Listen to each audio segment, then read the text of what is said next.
Toronto Public Health is shutting down Silverthorne Collegiate in Etobicoke due to a COVID-19 outbreak. Austin Matthews will miss the Leafs home opener. The 24-year-old is recovering from off-season wrist surgery. From 299 Queen Street West. This is Toronto's breaking news. CP24, hello. I'm Christina Tenalia. A motorcyclist has died after a collision with a vehicle in Brampton. It happened just before 6 o'clock near Westbrook Avenue and Cottrell Boulevard near the Gore Road. The Major Collision Bureau will be investigating and road closures are in place. We'll keep you updated. Also tonight, Lakeshore Boulevard is closed in both directions. This is near Ontario for a motorcycle crash investigation. Here's a live look now. Police say a motorcyclist and a vehicle collided at Lakeshore and British Columbia Road. The motorcyclist has life-threatening injuries and has been rushed to hospital. Paramedics say he's a man in his 20s, and a second person was assessed on scene for minor injuries. Lakeshore is closed between British Columbia and Newfoundland. Well, Canadians who got 2 shots of AstraZeneca's COVID-19 vaccine will soon be able to fly to the U.S. The U.S. Centers for Disease Control and Prevention confirms it will accept international travelers who got COVID-19 vaccines approved domestically and by the World Health Organization. The new travel regulations will go into effect next month, but it is unclear whether those with mixed doses will make the cut. Toronto Public Health has issued its first whole school dismissal due to a COVID-19 outbreak at Silverthorne Collegiate Institute in Etobicoke. In a statement released this evening, TPH says, as part of this effort, following a careful and detailed investigation, newly reported cases over the weekend, and potential exposures at multi-grade events, TPH has dismissed all students from in-person classes and activities at Silverthorne Collegiate Institute to protect students, staff, and administration. The Toronto District School Board has posted a statement to Twitter saying, on the advice of Toronto Public Health, all students at Silverthorne Collegiate Institute are being dismissed effective tomorrow, Tuesday, October the 12th, to allow TPH additional time to investigate COVID-19 cases at the school. All students will be moving to remote learning during this time. Well, today's weather made it the perfect opportunity for families to take in some of the fall events across the GTA. One such event is the Pumpkin Festival at Downey's Farm in Caledon. There were activities for kids of all ages, like games, rides, and an 8-acre maze. It's a corn maze, and of course, there are plenty of pumpkins. So life is somewhat slowly returning to normal. That means families are able to celebrate in these holiday traditions once more. Well, it's a Thanksgiving tradition for so many families within the GTA area. It's lovely. As you know, we live right here on the property, and it's great to be part of people's traditions. So for us, this is more of a new tradition, as we just had our daughter. So we're going to start our own family tradition. Before we'd come out, we'd come out to Downey's with the younger kids, do the pumpkin patch, do the maze, just have fun. But now it's time for her to learn. So I'm out here with my family, my son Chase and my daughter Nova. Nova, say hi. Say hi. Yeah, they love popcorn. So we came out here as my grandma's idea to buy us tickets and have us come. And honestly, I haven't been here in like forever, since I was little, and seeing everything that they have, it's really great for the kids, and like they're having so much fun. So I can't wait to go in the maze and do this with them. So I'm really, really excited. The Scott Mission continued a tradition today by offering a Thanksgiving meal to those in need. Volunteers served up a festive lunch at Spadina and College, and those looking to dine had the option of eating in or taking their meal to go. The event normally attracts more than 300 people each year. The need has increased so much. It's gone up by like 33%. And it's just not the numbers. It's just actually the emotional need, the mental illness, and what COVID has done to people. So, and today is Thanksgiving. And Thanksgiving is sometimes the hardest times. Thanksgiving is a time when you sit around with your family, have a meal, your family is together. And the people who come here do have a family. They do have spouses and loved ones, but circumstances has changed in their lives. So it's a very, very special time for us. We try to make it very special for them. We have many donors who have come on and said, I want to make sure somebody has a great meal on Thanksgiving. And they've donated $4.25 for each meal. Sometimes I had a donor call and say, I'd like to donate 1,000 meals, which will last over the week. And it's just so amazing. So this is what you can see. This is kind of hope in action, where people get a warm meal and they get to sit down or they get to take it to go, and they are able to celebrate Thanksgiving, which they may not have been able to otherwise. It makes a difference because, like I said before, they give you a lot, and they treat you with respect and love. They're like a huge family, and we not only benefit from them with like the holidays, but we also get groceries that will help us survive from day to day. Well, Mayor John Tory helped dish up Thanksgiving meals for refugees at Sojourn House today. Tory was helped by one of his granddaughters. Some of the people gathered for a meal here. Some of the people who did gather for a meal here, they are celebrating their first Thanksgiving ever. Sojourn House provides emergency shelter and transitional housing to newly arrived refugees from around the world. It is a day to be thankful. We've had many hardships in this past year and more, but I think we've come through it well thanks to everybody making an effort, and thanks to a lot of our first responders and other people, including people who work here at Sojourn House. Sojourn House is a wonderful place that I chose to come today to honor the work that they do helping to settle refugees who come to Toronto. We have been blessed over generations by wave after wave of refugees who've come, and if you think about what's happened once we've helped them to settle and the contributions they've made to the well-being of our city and to the well-being of our country, it's an absolutely heartwarming story. The Daily Bread Food Bank is thankful for the generosity of Torontonians this weekend. The Thanksgiving drive-through event raised well over 30,000 pounds of food. That will help towards the food bank's goal of 284,000 pounds of food by the end of the month. It's not too late to donate. You can still drop off food donations at any fire hall in the city or donate at dailybread.ca. CP24 talked to people down at the Harbourfront this morning to find out how they plan to spend Thanksgiving. Just gonna take it easy. We're gonna have some dinner. Can't exactly tell you what's cooking up in the kitchen, hence I'm out with the two of these. But yeah, looking forward to spending it with family. It's this guy's first Thanksgiving, so yeah, it's just gonna be take it easy, relax, enjoy. Beautiful day before the snow comes in, so it's nice. Yeah. Gonna enjoy the weather, have dinner with the family, drink some wine, call it a day after. In other news today, an investigation is underway after 10 townhomes under construction caught fire in Brantford this morning. Emergency crews were called to the scene on Gray Street near Garden Avenue shortly after 6 o'clock this morning. Officials say it's too early to tell if the fire is suspicious, and there's been no estimate for damages yet. No injuries were reported. Well, this morning I was in bed. My wife came running into the bedroom and said there was an unusual glow outside, as if there was the sun was coming up. So I ran to the window, and I could tell that something had to have been on fire, and I assumed it was like closer than what it actually was. Marquee Court is directly across from my home, and I assumed it was in the court, but when I came running down the street, I noticed it was around the corner on Gray Street. Well, just before 6 o'clock, this little guy, Ollie, woke us up, and we thought maybe he just had to go outside, but he was crying. We got out of bed, and we saw this big fireball coming through our window, and we could tell there was a big, massive fire. The flames were shooting, and my daughter called 911. And they kind of asked her to stay on the phone so that they can direct the fire department. But she kind of said to them, believe me, you're not going to miss it, because that's how high the flames were shooting. 2 people have been injured in a shooting at a housing complex near Spadina and Dundas. Police responded to reports of gunshots in the Vanoli Walk and Napanee Court area just after 9 last night. The victims, a man in his 40s and a woman in her 30s, suffered serious injuries and are in hospital in stable condition. Police have not released a suspect description, but say a vehicle was seen speeding away from the scene. Any witnesses or those with surveillance video of the area are urged to contact police.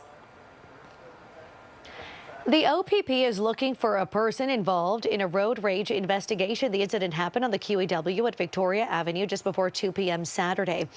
Police say the situation escalated and a female fired a black BB gun pistol and shattered the rear window of the other vehicle. No injuries were reported. Anyone with information is urged to contact police. It's 8:10. This is Toronto's breaking news. CP24 coming up.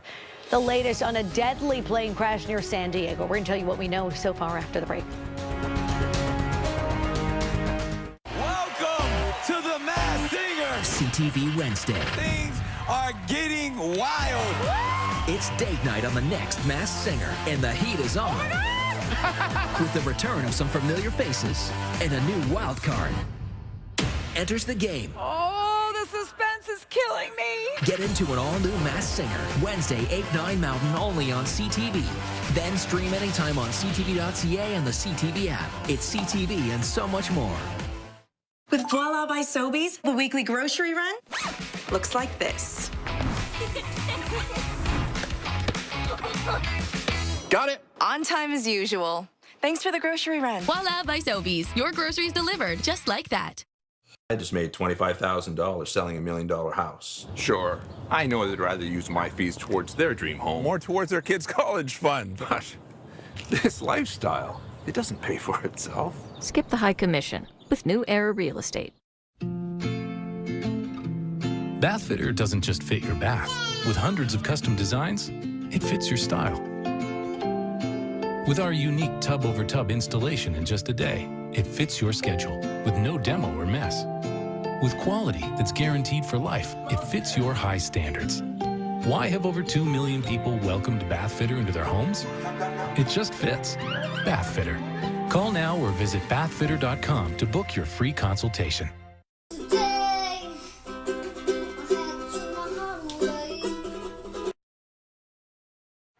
At least 2 people have been killed after a small plane crashed near San Diego. It happened in the city of Santee this afternoon.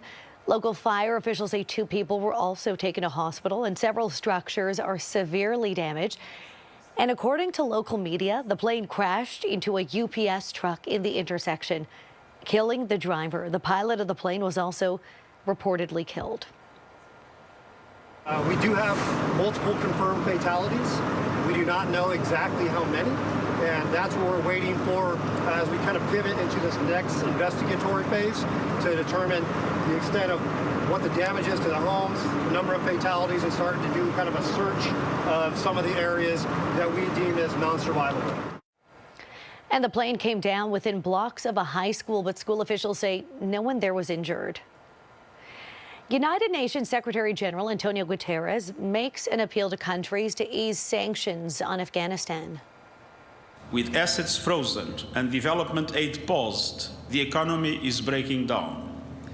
Banks are closing and essential services such as healthcare have been suspended in many places. We need to find ways to make the economy breathe again. Guterres is warning that Afghanistan is facing a make-or-break moment and urged the world to prevent the country's economy from collapsing. It comes after the U.S. concluded its first face-to-face meeting with the Taliban. The U.S. agreed to provide humanitarian aid to Afghanistan, but says it will not recognize the new rulers. Today marks the International Day of the Girl. It was established by the United Nations in 2011 to recognize the unique challenges girls face around the world. The theme this year is Digital Generation, Our Generation. According to UNICEF, girls are less likely to have internet access. And that gender gap grew from 11% in 2013 to 17% in 2019. In the world's least developed countries, it hovers around 43%. A Canadian-born economist is amongst 3 recipients of the 2021 Nobel Prize for Economics. 65-year-old David Card was born in Guelph but is based in the U.S. His wife took this photo as he received the good news early this morning. Card is sharing the prize with 2 other U.S.-based economists. The Royal Swedish Academy of Sciences says the trio completely reshaped empirical work in the economic sciences. And when he got the news, he says he initially thought it was an inside joke with a former classmate. He's the kind of guy who would pull this stunt, leave a message on the answering machine that it was somebody from Sweden calling at 2 o'clock in the morning. So I thought for sure that was him. His name's Tim. But then the phone number actually was a Swedish phone number. So, you know, if you punch it in, your cell phone says that number's in Sweden. So then I thought, well, maybe it isn't Tim. Card and the 2 other winners will share the $1.4 million prize. Quebec's nurses' order says members who are not vaccinated against COVID-19 will have their licenses suspended. The decision comes just days before Friday's provincial deadline, after which unvaccinated health sector employees face suspension without pay. The president of the nurses' order says more than 4,000 members have not been properly vaccinated, while the status of more than 5,700 others still needs to be verified. Proof of vaccination will be required to lift suspensions. Merck Pharmaceuticals has applied for FDA approval in the U.S. for a new pill to treat COVID-19. Last week, we learned that testing of the medication reportedly reduced hospitalization and deaths by half in people recently infected. Now, the company wants emergency use authorization in the U.S. to treat mild to moderate cases if approved. This would make it the first oral antiviral medication for COVID-19. Dr. William Schaffner is the medical director of the National Foundation for Infectious Diseases. He outlines the potential benefits of the Merck pill. That will help prevent many serious illnesses. It's not a substitute for vaccination, but it's something else that we have. And there are further therapeutic options in the research pipeline coming along. So I think maybe by the end of the fall, beginning of the winter, we could begin in many parts of our country to get this virus under some sort of control. But we'll have to keep it up. The virus is not going to disappear. We'll be struggling with it for years to come. British police say they will not be taking further action against Prince Andrew after a review prompted by a woman who claims he sexually assaulted her. Virginia Giuffre, who is suing Prince Andrew, claims she was trafficked by Jeffrey Epstein to have sex with the royal in London when she was 17 and a minor under U.S. law. Andrew has denied the allegations. The Metropolitan Police began a review in August and announced last night that it will not be taking any further action. Southwest Airlines is blaming 1,900 canceled flights over the weekend on bad weather and air traffic control issues, but the Federal Aviation Administration is pushing back. The FAA provides air traffic control services and says any issues were resolved by Friday. Southwest also canceled hundreds of more flights today. The widespread disruptions began shortly after the Union for its pilots asked a federal court to block the airline's order that requires all employees get vaccinated against COVID-19 by December the 8th. The union denied reports that pilots were taking job action to protest the vaccine mandate.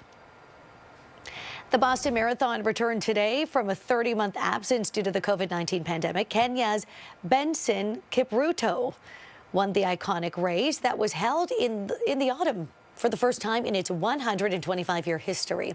A rolling start and shrunken field allowed for social distancing on the course. Last year's race was canceled for the first time since the event began in 1897. 8:18, this is Toronto's breaking news, CP24. We're going to have a check on your weather forecast. That's what I meant to say with Patricia, and it's all coming up next. Ready or not, the Cuevas cousins are back on the street, selling us rugs. Put me in, coach. Who's in charge? Me. You need to watch your back with those two. They're straight up vipers. It's about to get real. Still playing cop? I'm not playing anymore.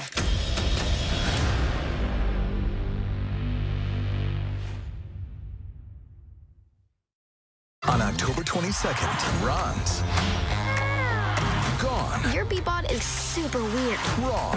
Freeze! Both of you, hands where I can see them.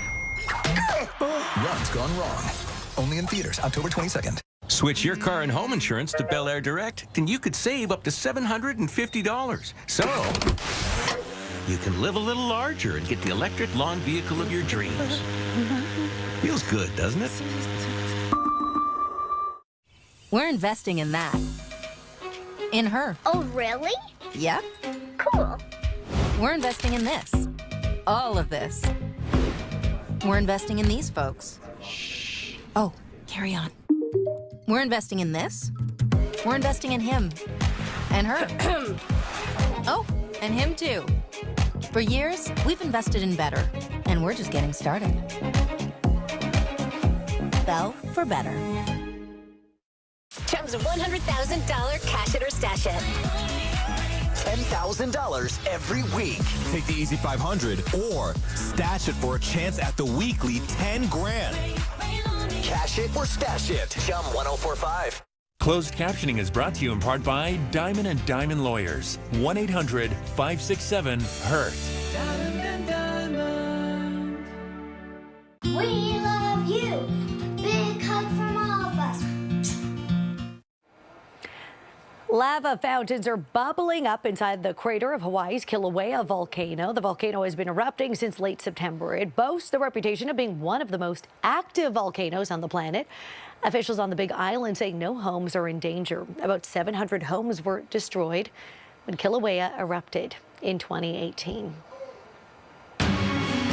8:20, over to Patricia, and wrapping up Thanksgiving now. Maybe people are still wrapping up Thanksgiving dinners, enjoying the evening, and thinking about back to work, back to school. Unfortunately, I mean, who doesn't love a holiday? Exactly. I was going to say, oh, darn it. You got to think about getting back to the routines, right? But hey, at least it's a 4-day week for those who have, you know, that normal flow of life. We've been here. So hopefully you've enjoyed the broadcast and enjoyed the good vibes and the good storytelling. But what about the good weather? Ooh, it was incredible today, wasn't it? For some, I'm looking at Christina because she likes it a little bit on the cooler side. And there's a lot of you like her out there. You know, when will you get a snap back to reality with those seasonal values? Well, not tonight. 16 overnight tonight, where we should be at 5 for overnight lows this time of the year. Friends, this is more than triple where we should be this time of the year. Good news, though, arrived today, as I promised you it would. You know, 4 days out, 5 days out. I was like, okay, here's going to be the long weekend. We're going to start with rain on Saturday. We're going to see overcast trends and a sliver of sunshine on your Sunday, and a gorgeous trend to round out the Thanksgiving long weekend. Plenty to be thankful for. High pressure is here now. It will make for a somewhat stargazing night tonight. Nice and dry through all of southern, eastern, and southwestern Ontario. But my good friends up in the Sault Ste. Marie through North Bay, Sudbury, and surrounding regions, areas north of the major Great Lakes, east of the major Great Lakes, dealing with this next front, a low pressure system. It's moving in and will dump down, you know, torrential downpours at times through the overnight tonight into pretty much all of Tuesday in waves. Some intense, some not. But you also will see some storms, some autumn storms develop in areas to the north as well. We'll get clipped by that system with some iso showers on your Tuesday by the eve. So account for that, okay? Make sure you have the umbrellas with you and get the kids all the gear they need, especially for tomorrow. It's going to be sunny, bright, above seasonal, as you can see here. Once again, I'm projecting 22 for your high. 15 is where we should be. 16 is where we were last year on October the 12th. And this time around, we're way above seasonal and even warmer than we were this time last year. But worry not, we're not so warm that we're breaking any records here. The warmest October 12th on record was set back in 1995 at a 27.0, so right on the nose of 27 degrees. We're almost there. It's going to feel like it, if you will, with the Humidex value feeling more like 25, anywhere from 24 to 27 around the GTA with humidity. Friends, we are still talking humidity on October the 11th, the Thanksgiving long weekend. But you know what? I hope that we can at least see some really comfortable trends heading into the next, you know, festivity of October. Of course, good old Halloween. Got a few weeks away, but looking like we're going to continue to see some showers and some sunshine. Little bit gray again, but at least today helped to break us out of what has been 7.5 days of gray skies, no sunshine. I hope you had a chance to enjoy that natural vitamin D today. If not, get up early tomorrow, get back to the flow. We've got some beautiful sunshine to get you out the door and a little rain by midday. All right, guys, we will see you at 8:30. I was checking the clock.